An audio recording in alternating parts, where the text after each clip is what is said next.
a bright day, and yeah, that's part of who we are. We have to go on, even when things are not better, we have to push on. So the week ends with a reading of a very important document, and that is the budget 2014-2015. Of course, you had a lot of expectations.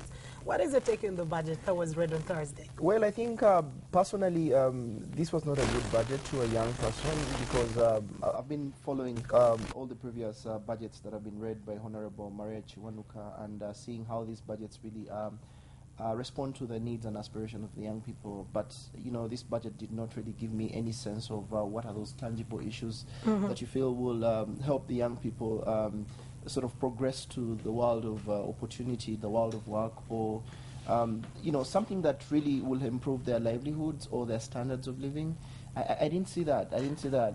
You actually, in the first place, called this the worst budget. Now, that word was really, really intriguing, the worst budget. What would you say, what would be your basis for that? Yeah, because you see, you know, there are those key flagship sectors. I think a while ago I had you encouraging young people to really venture into the world of, you know, agriculture. But as you know, that out of the 70%, close to about 75% of the people who are engaged in productive agriculture, close to something like around 41% are young people below the age of 30. Those who really, you know, against all odds, choose to really stay in the villages or in the countryside to participate in, you know, in any forms of agriculture. But if you look at, they were lumped with all sorts of taxes. You know, they have to pay taxes when it comes to seeds, fertilizers, you know, the key inputs that really make agriculture viable, or much more of a business sense to agriculture. But even, you know, one thing that really, you know, sort of disappoints me is when you even go for the equipment. So the whole point is the cost of input in as far as the broad spectrum of the agriculture sector would really be high, then vis-a-vis then how many people maybe would continue to foot those bills. And I think that's really disappointing, because if you, for many of us who followed the president according to the State of the Nation address, you see that there's the will by the presidency, but also, you know, the action in terms of actualizing whatever he says in the State of the Nation address. It's a complete shift at all, because the president was saying that the key sectors that would drive the economy in terms of wealth creation, in terms of uplifting the standards of the ordinary Ugandans, agriculture was one of them. He spoke so greatly about agriculture, but look here, when you come to the budget, the first thing that the minister is saying that, hey, you will have to pay taxes when you're buying seeds. Hey, you will have to pay taxes for the fertilizers. Hey, you will have to pay the taxes for the machinery, and to me, I'm asking myself that where is the will to carry where the majority are? Because agriculture is the mainstay of this country. Ahmed, I like the fact that you stress the point of where the majority are. That goes back to where the budgeting process came from. It's not just a one-off where you wake up and read the documents. What does that say about the involvement of the youth in this process? Did they actually, first of all, take this process seriously? No, it's very unfortunate that for the last 2 years, the budget is a given budget. Because, as you know, that there's a parliamentary budget sort of group within Parliament, and I think it's majorly dominated by the NRM, you know, leadership. Because part of that, they were saying that you know, the previous budgets were not aligned to their promises, the promises that they make when they before the voters, and that's partly the reason as to why they had to, you know, come up with a budget group within the NRM itself, so that budget group is tasked with the responsibility of coming up with a budget. Of course, they work alongside the technocrats within the Ministry of Finance. By the time the National Budget Framework paper comes out, you know, when it's already given, when you already know what are those key priority sectors that they're focusing on. But you see that a lot of, you know, the budget design is aligned to the promises made within the NRM manifesto, not the National Development Plan. And yes, the National Development Plan is supposed to be the planning sort of document. It's the blueprint that you're supposed to align all the priorities. But then on the other hand, besides wanting to fulfill what the NRM has promised in the past few years. Here are two factors. We have the will of government seeing that the people get better, much better with the budget. And here we are with a government that is constrained financially, and they are seeking for avenues of getting money. Do you think we are trying to play our cards wrong by trying to strain some specific sectors of the economy to be able to get the funds that we need? I always argue that the problem of Uganda has never been lack of money. The problem of Uganda has been the effective utilization of the little monies we have. Okay. You know, the point here is, of course, putting all factors, aside, people might argue that the development partners, took away their money simply because of, there's so many legislations that we passed, or partly because we misused the money. And then the other alternative is, if you're going to fund a 15 trillion budget, you're going to look at, looking for all sorts of avenues of getting the money. But the whole point is, sometimes when you over milk, the population, you even frustrate the population more. Because my understanding is a good budget is supposed to facilitate development, not frustrate development. There are two things that are critical here. You are facilitating growth, you are facilitating development. And unfortunately, it's not that the other way around, that you have to frustrate development. Look at some of the taxes that were proposed. I mean, let's focus on the key sectors that I think are the sectors that respond directly to the issues of young people. Let's look at education, because we all know that education is a vehicle of opportunity. It's where you and me go through, and then you're able to really sit here in the national television and deliver a service. I mean, for starters, the private schools are bound to pay taxes. And what does that mean? Because as you know, the proprietors of these schools are profit motivated. Yeah. So that means that they will have to increase more costs to the parents. My mother, your mother, or the other. Maybe you're already paying for someone, tuition. Let's look at the increase in terms of, the educational materials, the printing services, and all these sorts of the books, and all these materials that aid, education service delivery. There are a lot of taxes that were increased. Let's look at, taxes on milled flour or anything. As you know, many young people, feed on ugali or kawunga at school, Yeah. For sure. So that means that when you increase these basic inputs that are critical in terms of facilitating education, service delivery, that means that who pays the brunt? It's the parent by the end of the day. But you remember that the very parent is supposed to pay taxes, extra taxes on fuel. The very 50 shillings that you have to pay, extra for fuel, either petrol or diesel. But of course they argue that why they have to tax, because the economy needs money. They have to pay taxes on sugar, then, salt, and on all these other basics. So I want you to accumulate all these taxes and then give them to a Ugandan and ask questions that, does the budget facilitate progression in terms of human beings or in terms of the economy? I would argue that no. Ahmed, let's look at it from the private schools' point of view. There are people who have shared the view that actually some of these private schools really charge ridiculous amounts of money.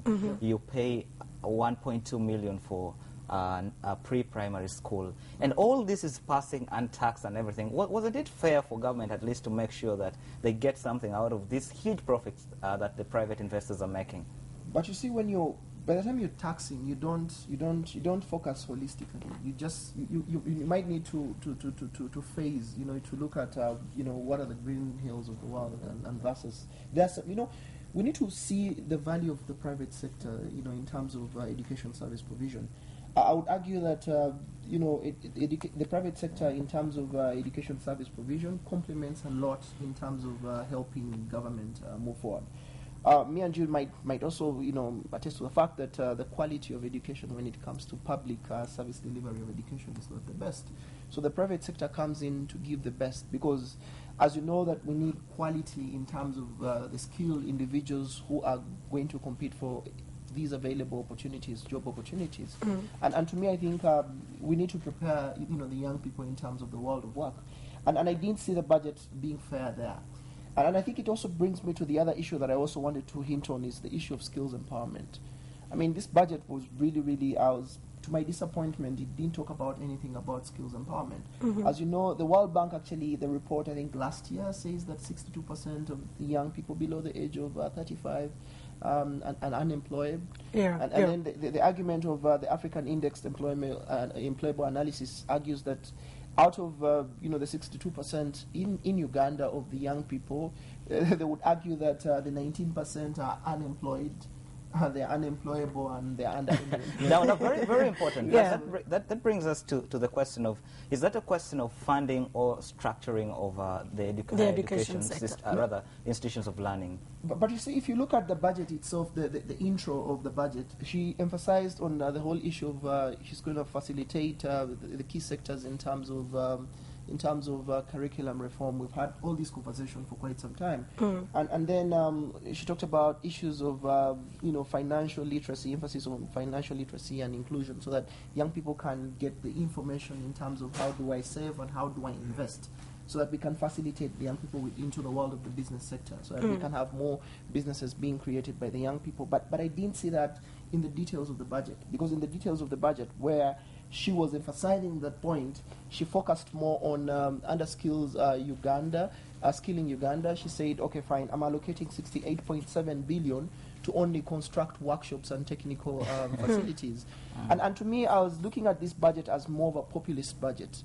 Get the buildings so that the voters can see the buildings there, but never mind about the content in the building. Do you think we're rather taking a snail speed to ensuring that we change society? Because if we have about 19% of youths unemployed and unemployable, because those are two different issues. Do you think we are taking our time to see to it that, well, we may have unemployed youth, but, well, they are employable?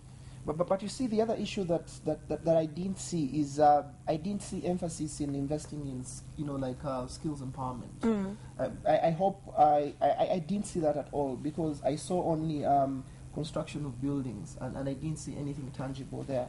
But also within the spectrum of employability or employment, I expected to see anything tangible about for example, the youth livelihood program that was launched last year with the initial funding of about 265 billion. Yeah. Last year, I think they allocated about 19.25 billion, of which they only got about 15 billion.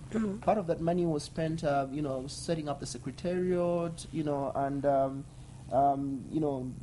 making sure that the young people, the district chairpersons, get the motorbikes. The ones of the sub-counties get the bicycles, and a little bit of the money in terms of awareness raising.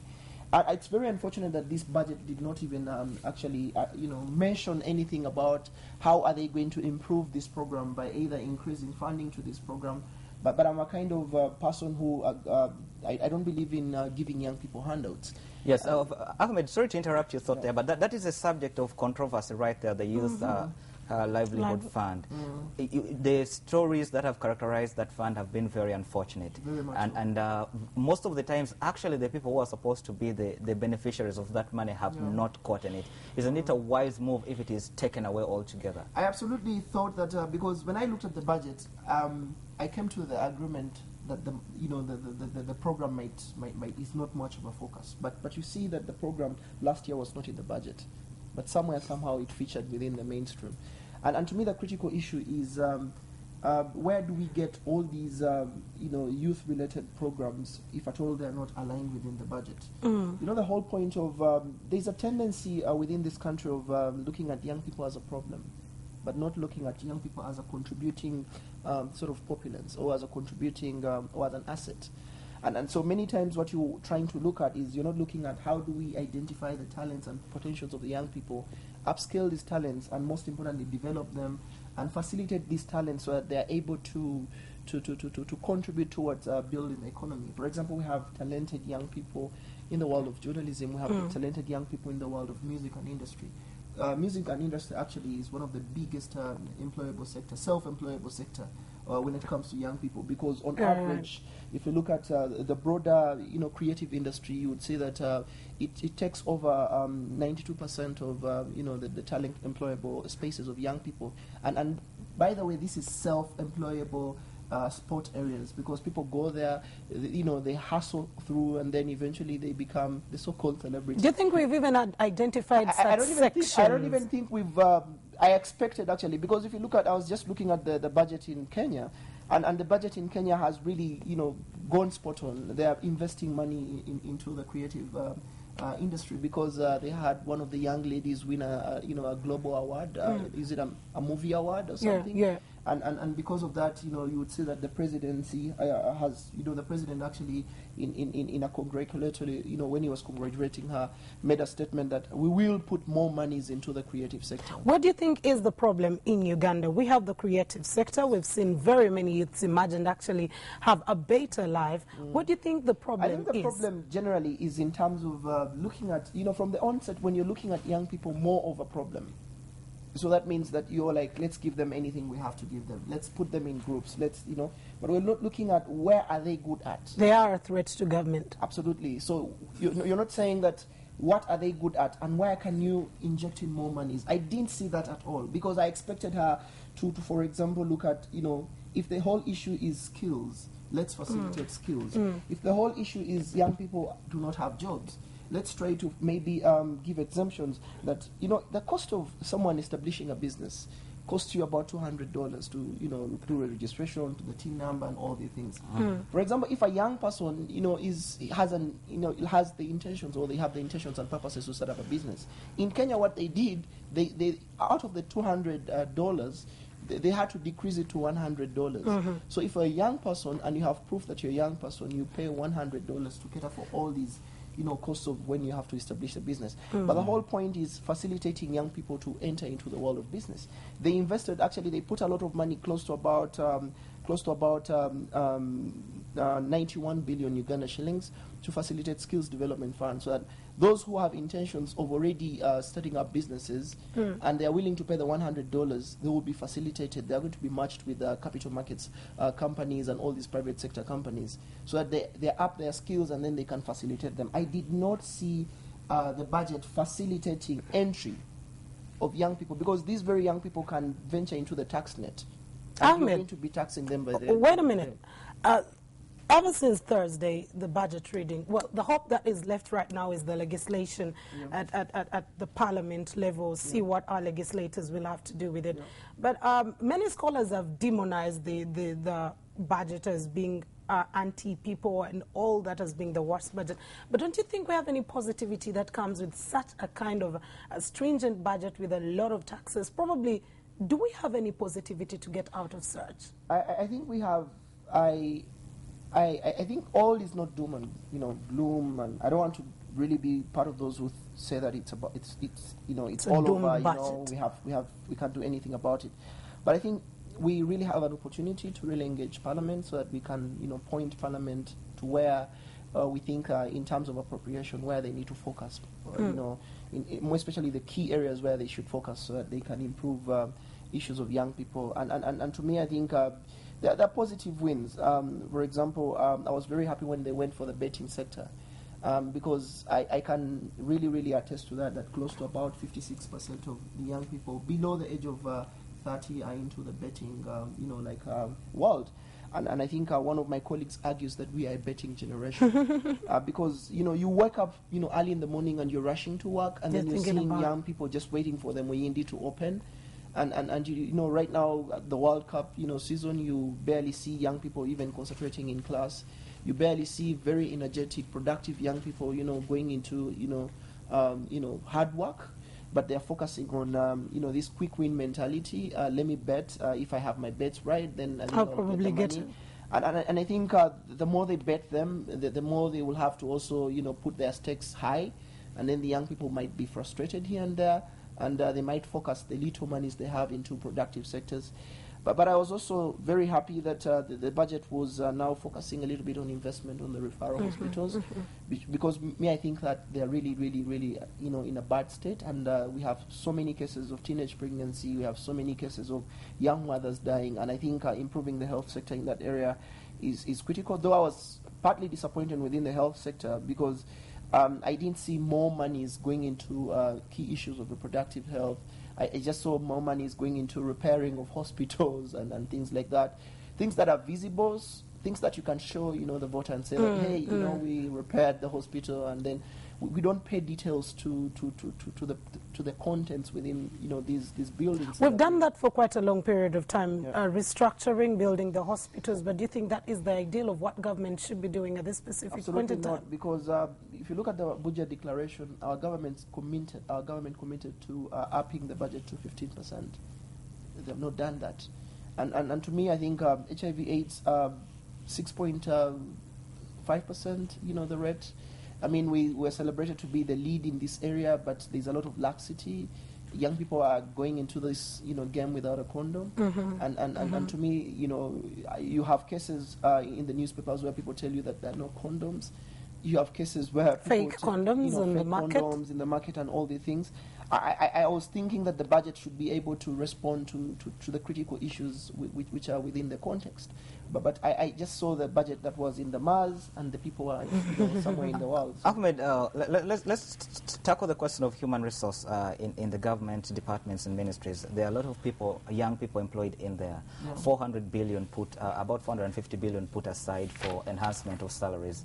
Isn't that a good point for young people? Well, I think it's a good point, partly, but on the other hand, I always think that the previous budgets, the last two budgets that have actually, the last three budgets that have really been so keen at following, most of these budgets do focus a lot on wage increase or wage facilitation, but how much of that translates into the non-wage, the real actual service delivery. So much as we might be looking at increasing the salaries of the individuals who are running the ministries, I think the most critical thing we should also be focusing on is how do we facilitate these ministries to allow more development, in terms of offering service delivery. I would speak specifically about the Ministry of Gender and Social Development, where the young people as a sector fall. And I would argue that, for example, the National Youth Council has been getting about 1 billion every year. And this 1 billion is not enough to really reach out to close to about... What exactly do they do? Even before you advocate for more funding, let's first probably look at the 1 billion that has been put. Where do you see the National Youth Council visible in this country? I think two things. One is, the National Youth Council is a national voice in terms of youth issues. In terms of youth issues, when I say the national voice, it's anchored within the law, the National Youth Act. But still, part of their mandate is to mobilize young people to participate in government programs, to oversight monitoring, but also importantly is to facilitate young people in terms of capacity so that they're able to make a contribution. And I would argue that less of that money is really, a lot of that money stays at the Secretariat. Less of that money goes down to the district youth councils so that they are able to mobilize young people, to reach out to young people, to for example, support young people's thoughts within the budget process. What sort of budget what they want to see, what are the priorities they want to see. The monies that go down there are very penny. And so does that justify the call for more funding? Because for me, I've been trying to look critically, and I'm even wondering what the hell does this 1 billion do? And somehow the National Youth Council in the constitutional provisions is supposed to be a really national organization in character. Yes, semi-autonomous. They are more engaged now in politicking than actually the real work. It is very unfortunate. It is very unfortunate. But, if we, it's a national platform. It's a national voice. It's a national parliament for the young people, and it connects with the youth parliamentarians. That's where they get their mandate through the National Youth Council. It's very unfortunate that many have argued that it's been a partisan, youth structure. But broadly looking at the budget, I still think that the budget should have actually responded beyond the wage bill facilitation. Because we have critical issues. What is the essence of concentrating a lot of support at the ministry level, yet the ordinary citizens really need the services? They need to be supported. For example, if you go down to the district, the community development officers, those who really are a representation of the Ministry of Gender at that level, they can't do a lot of work. A lot of their work is complemented by the NGOs. But there are instances whereby, for example, in northern Uganda, there are very few NGOs that have, many of them have packed their bags there in Karamoja. In a BIM where I work all the time, I would argue that a lot of, almost 60% of the budget, within the Community Development Office is complemented by the NGOs. And the big issue is, why would you concentrate resources at the center and yet you embrace decentralization? Okay, and then wholesomely trying to look at the structure of the budget, we've paid more attention to how we can be able to get the money to fund the different projects we want to look at as government, and that is why we've come up with the specific taxes here and there. How else do you think government could have opted to have these monies come to it to be able to fund the different projects without necessarily putting pressure on the citizenry? No, I still think that, of course, the budget is a fiscal policy instrument. Of course, you need to get the taxes because you need to facilitate the economy. You need to run all these, you need to pay all these priorities, give them attention.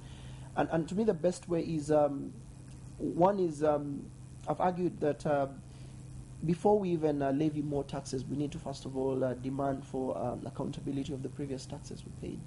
Is that a possibility, Ahmed? We're just quoting figures that over 70% of the population of this country is young people. Yeah. And the young people are more engaged in betting, in watching football than some of these things. But you see, Joe, the very young people you talk about, the very young people buy stuff. The very young people, for example, do they actually care? Do they care about how their money is spent? They don't Probably care. Because the taxes are indirect. Yeah, the taxes are indirect, but part of what we need to really ask is how much of that tax has, what have they done with the previous taxes? But I also still think that the principle of a good taxation policy is you do not create a burden to the citizens. You need to pay. You don't force people to get into the tax net. You need to facilitate people to enter within the tax net. It's very unfortunate that the budget I saw, much as we have targets to raise close to about 15 trillion, I'm told URA has a target to raise about 9 trillion. Yeah. But me and you know that URA failed to really meet its target by close to about 31% last year. Ahmed, you bring out the issue of accountability that Joe, of course, and I will definitely have to argue about. Which tunnel do you think we are going to go through to ensure that accountability just washes away from just being a word that is mentioned and it comes to reality that before we even read out a new budget, we definitely know what entirely we did with the previous budget? But you see, part of accountability is beyond just financial accountability. There's also physical accountability. We also want to know, you've seen on so many occasions, so many roads appearing in every budget. The very roads are the ones appearing. Part of physical accountability is seeing these roads being worked on, and how these roads have facilitated, opening up business or opening up the economy in terms of local economy. Can the people, use that very road to pass their goods and, get into the nearest health centers or schools and things like that? So those are the very things that we want to know that, okay, fine, if we paid the taxes in the previous year, then how much of that has really, been able to facilitate local economic development. In that very case. Before you get away from the question of the roads, during the budget speech, if you are keen enough, the president mentioned one of the roads as having been completed. That is the Soroti Mbale Road. Yeah. Absolutely, there's nothing on the ground. And young people, I saw young people, youth MPs clapping. The question is, are the youth empowered enough to know what they want? I think the youth MPs, to me, I would argue that they're a disappointment, especially because you live off the reality with young people, and I think that's my opinion. They are off to the point. Why I want us to emphasize on the issue of accountability is you want to see how much was done before you put more money. Ahmed, how do we get there? The question is, this is a population that is 70% of the total of the country. But their influence is less than 15%. It's your role, it's my role to let the people know that what are their civic responsibilities. Ahmed, it is very fine. We can get there probably in whichever manner you would think about. But we've also had instances of physical accountability that you're talking about, and we have shoddy work that is done. A road is constructed, and 2 years down the road, we are again going back to maintenance. No, but the biggest challenge is the population, or we, the people, do not actually know that we have a constitutional responsibility to also be part of monitoring. Is the information disseminated enough? I mean, that's partly why you're here. The media plays a very instrumental role in terms of civic engagement, in terms of civic awareness. And I think, I mean, it's your role, it's my role to do that. We need to let the people know that even if it's any procurement-related deal, the citizens must really keep an eye into understanding what sort of issues are out there. But if you look at this budget, I still think that the budget has really a target of getting 15 trillion, but you can't push people to the wall because the cost of living is going to shoot high. I mean, your salaries will always remain the very same. I don't even think your boss will increase your salaries. I can assure you. But I can assure you, you're going to have to foot more costs because of the government wants to get money. So I hope that the Parliament listens to us as we engage with them under the Civil Society Budget Advocacy Group, so that we're able to really get a fair and an equitable budget, a pro-poor budget, a budget that facilitates people towards development but not dragging people towards development. All right, Ahmed, time is really not our best ally here. Let's wrap it up. What is the way forward? In terms of the way forward, one is as CSBAG, we are looking at engaging the different committees of Parliament so that we're able to point out some of these key issues, especially within the youth sector. We want to emphasize key issues of skills development investment. We want to emphasize key issues of giving incentives to the young people, more especially who want to start up businesses, so that they can reduce the cost of like registering or entry into the business sector. We want to look at those very sectors that facilitate, but we do not want to look at other sectors that sort of drag people here around. But we also want to engage with the Ministry of Finance so that we can have some of those taxes, especially in the key areas of agriculture and education being slapped off, because we want to get more young people into agriculture, because agriculture facilitates our economy. But at the same time, we also want to ensure that government gets more taxes to run our government. So we hope to engage more with the Parliament, and we call upon the media also to help us in terms of raising consciousness. You've left out the most important stakeholders, the young people. My experience with the 9th Parliament has been that they respond to pressure. And I think when you are talking about way forward, what is there for the young people to do themselves? We already, because two things. One is we have the post budget sort of engagement, where we have, we'll be coming back back and forth. Part of what we want to do is we want to take this very budget, however technical and speaking in terms of percentages, we want to take it and then present it to the young people. The citizenry has lost the hope in most especially the Parliament, which is left as the only hope. But they have the vote.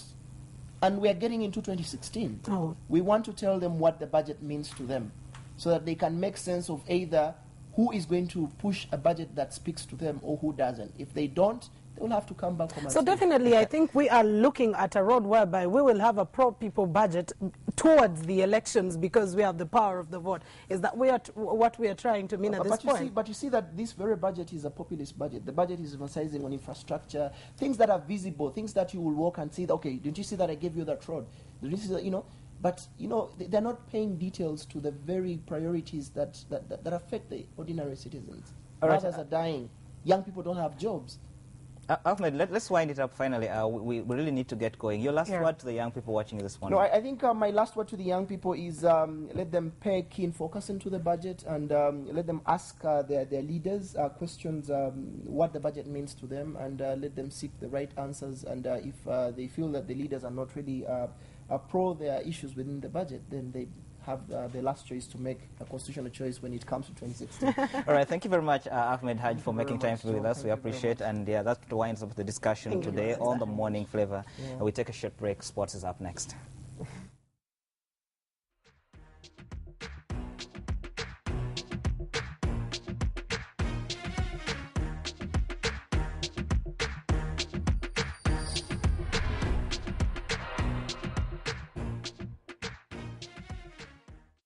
Movit no best relax samulunji dalatenkanika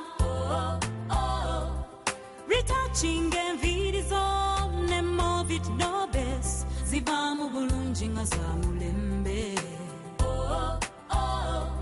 zimasama sazibanzirugavu nganunjo kutunulira weziva ku retouch naza mu bulunji ne movit neutralizing hair shampoo nga situkudde bulungi. Teka Movit Leave-In, teweerabira Movit Setting Lotion nga tonnagenda mu dryer. Bw'omala ku lususu siigako Movit Avocado Oil ne ku nviiri zirabike bulungi. Essanyu lyaffe z'enviiri zo nga zirabika bulungi. Bonna bawanguzi, nawe bw'okozesa Movit no best ofuuka muwanguzi. Okwekakasa ku lunaku lwonna. Until forever. Where's my mom? Please tell us, where is Melissa Noche? Well, we saw that. You stop this right now, okay? I want to be with my daughter. Why can't you bring her to me? You're lucky because I need something from you. And that's much more valuable than your life. What drug did you take that's causing those hallucinations? Ira, you're mine. Only mine. Ah! Ira! Ronald, you're an animal! Get over!